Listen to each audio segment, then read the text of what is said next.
From Wish TV and the All Indiana Podcast Network, this is the News 8 Daily 8 Podcast with Wish TV's Kylie Conway. A Wish TV News 8 update. Hi, this is Kylie Conway, and this is your News 8 Daily 8 for Thursday, March 31st.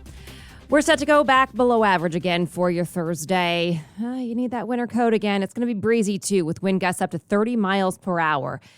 It'll feel a lot colder than the actual air temperature. Might have some showers throughout the day as well. Can't rule out some snow showers even later on tonight. Highs today will top out in the mid-40s.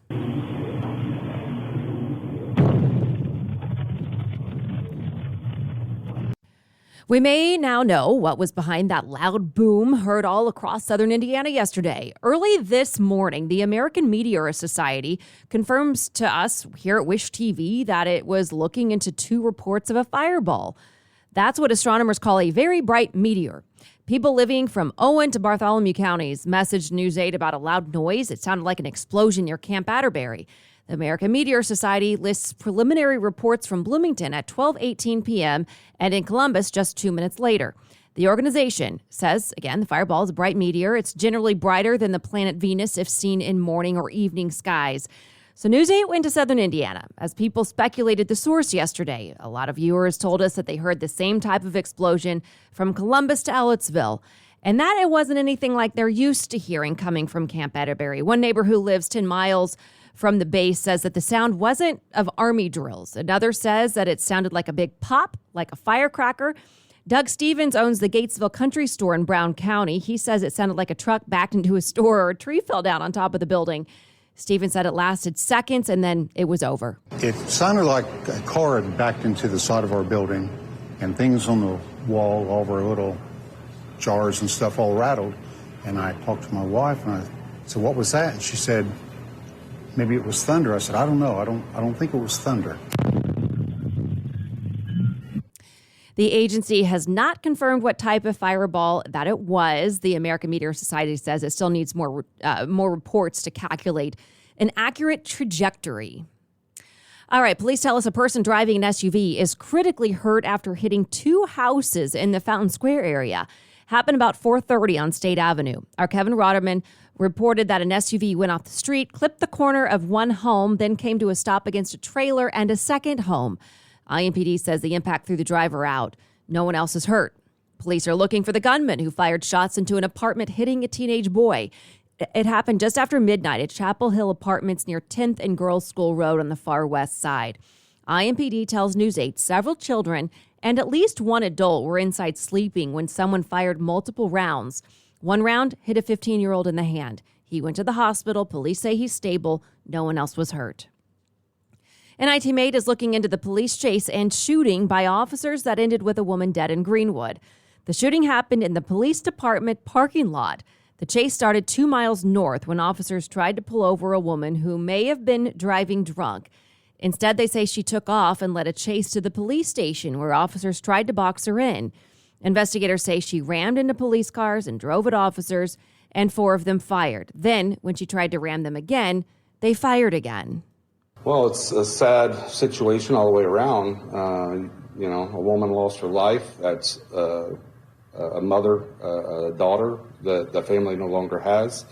The 4 officers involved have to live with that for the rest of their life.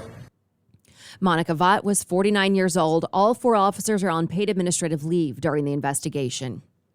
Police find a massive chop shop after responding to a call about gunfire. Police say a woman called them yesterday to report her ex-boyfriend had fired 3 gunshots.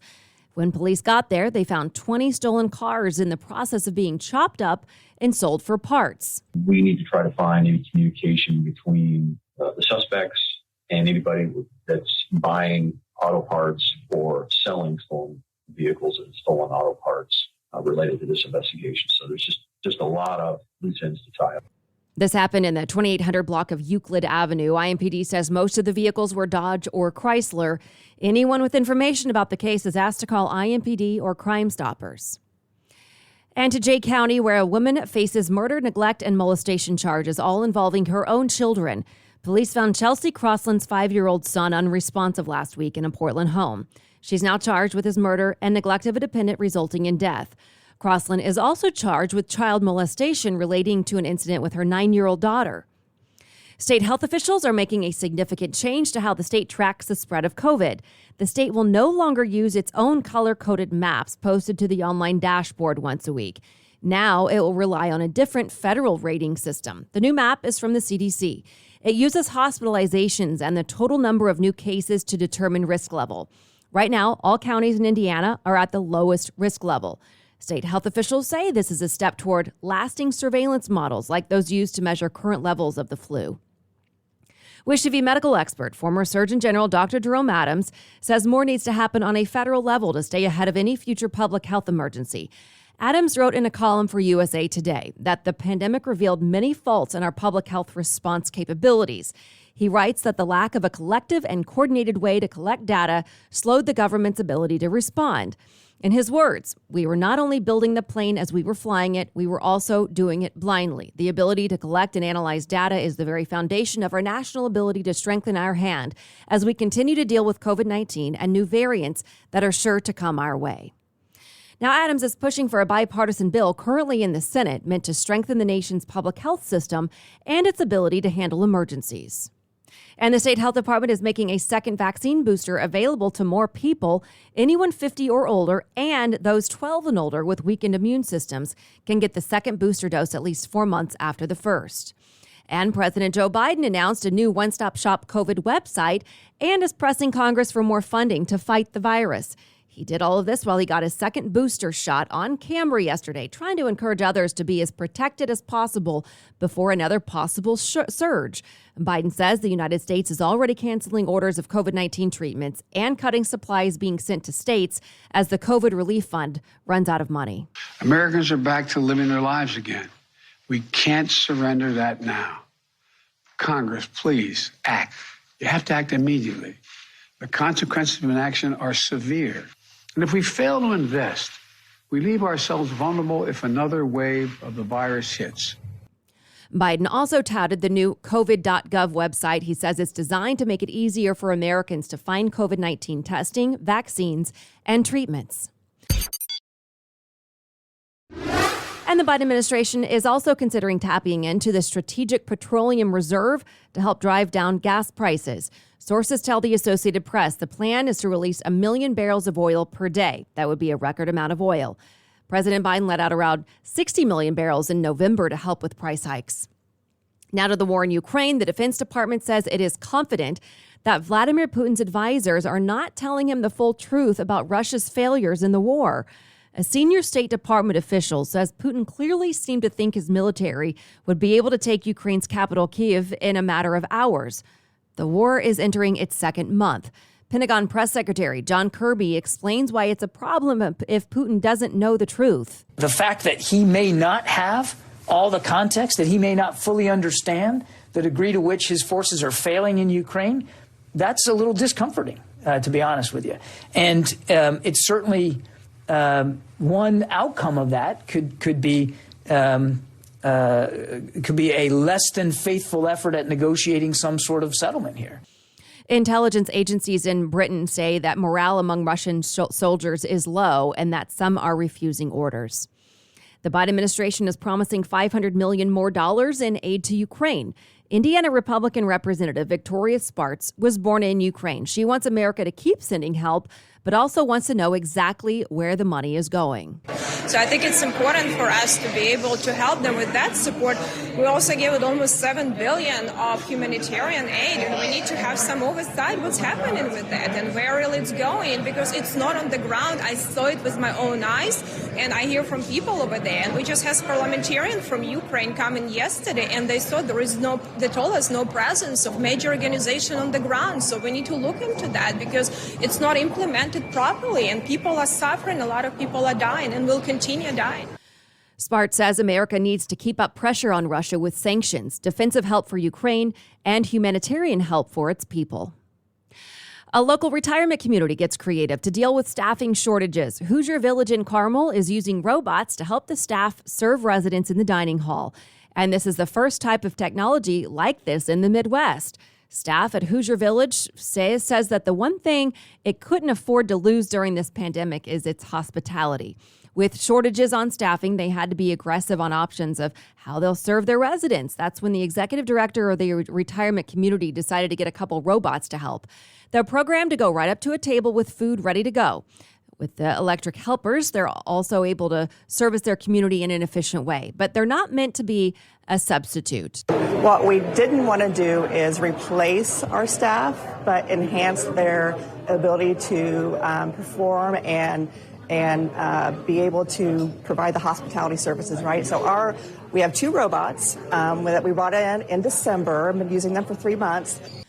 They plan on using the robots indefinitely because of how successful it is. The residents think that they're fun and provide a great service. Now, Ralph has been a resident at a Hoosier Village for 3.5 years. He thinks it's a sign of the future and says it's a server's best friend. The robots cost the retirement community a couple $1,000s a month, but the next steps are naming the robots, and they do plan to hold a contest to see who gets to name them.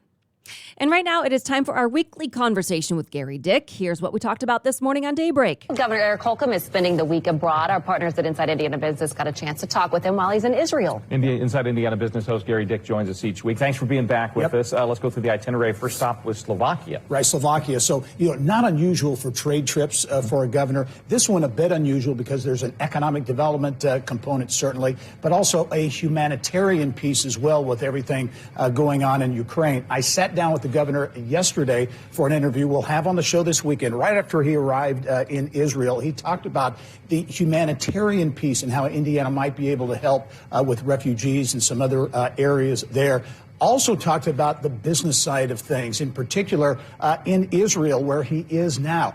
Energy looks to be yet another real focus area for Indiana when it comes to jobs and investment. Right after my interview yesterday, he was going into a meeting with the global energy giant Doral. Doral is building the largest solar operation in the United States in Northwest Indiana. So will be interesting to see if we hear more about solar energy, wind, battery technology, all those types of things, jobs of the future potentially for Indiana. And things are happening at the old Landry mine in Greene County. What do you know? Well, it's interesting. We talk a lot and we hear a lot about distilleries, craft distilleries. Yep. This is a craft distillery, but in an old coal mine, believe it or not. It's a Fisher's company that is doing this deal. We first reported about a year ago on this. Update we'll have on the show this weekend. It is happening. This coal mine in southern Indiana that's been vacant for a long time, being transformed into a craft distillery, looks to open here within the next several weeks. Will be an interesting story. A piece of that is a lot of the workers they're going to hire there, former coal miners. Oh, really? Yeah. They got the stories to tell. Yeah, exactly. You have stories to tell this weekend. Absolutely. We will have much more with Indiana Governor Eric Holcomb on his trip. We'll talk to him from Israel as well, talk about the takeaways from that as well. Again, the Landry mine, another piece of our show this week that will be very key as well. And from our partners at the Indianapolis Business Journal, it was about a year ago at Newfields. There was a controversy on a job posting that really caused a lot of upheaval. They'll have an update on that. Broad Ripple. Construction boom really beginning to take hold there. And Lilly Endowment selling off stock to raise cash for some of those important grants.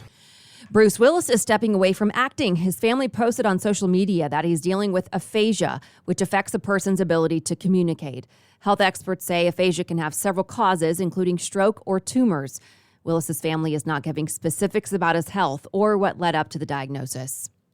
Chris Rock got a number of standing ovations last night in his first time back on stage since Will Smith slapped him at the Oscars. Rock performed for an audience in Boston. Those in the crowd say he only spoke about the slap at the start of the show, saying he would not talk about it yet, that he's still processing what happened, and that he'll have a lot to say, serious and funny, later. Organizers of the Academy Awards now say they asked Smith to leave after he hit Rock and that he refused. The Academy's board of directors met yesterday to talk about possible consequences, which could include suspension or expulsion for Smith. This has been your News 8 Daily 8 for Wish TV. I'm Kylie Conway. Online at wishtv.com and follow us on Facebook when you search Wish TV. This is the News 8 Daily 8 podcast with Wish TV's Kylie Conway. A Wish TV News 8 update on demand for even more on demand and on the go.